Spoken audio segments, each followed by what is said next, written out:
So it's the topic of the educational program about the CML. So a very important topic, I believe, because treatment for remission remains the main goal in the chronic phase of CML that have achieved a sustained deep molecular response. So means MA4 or MA4.5 but stable, so without fluctuations over time. We have several trials that tested now the TFR and showed that it's safe.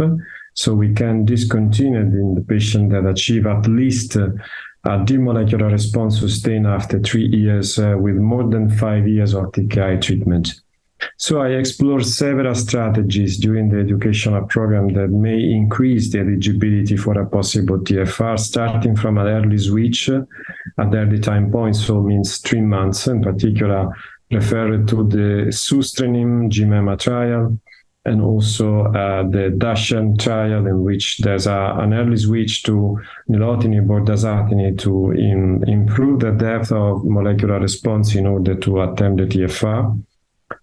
We discussed it together about the combination treatment. Unfortunately, in the past, there are also new trials that combine TKI plus interferon showed an increase of deep molecular response rate, but none of them indeed showed an increase of TFR rate.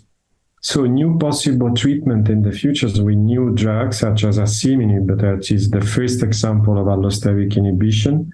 And the first data by the Australian group in the ASCEND trial showed that 47% of patients after 3 months achieved a major molecular response. So probably the early molecular response we know from literature that is then associated with the possible TFR, so the discontinuation over time.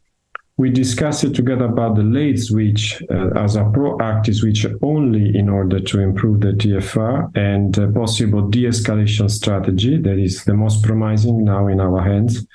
So means the achievement of a sustained molecular response, the de-escalation of TKI, and then the TFR. So several data about that. It seems very, very important strategy. And last but not least, we talk about the future approaches with important investigational experiences, most of them only in vitro, with new compounds, for example, in association that may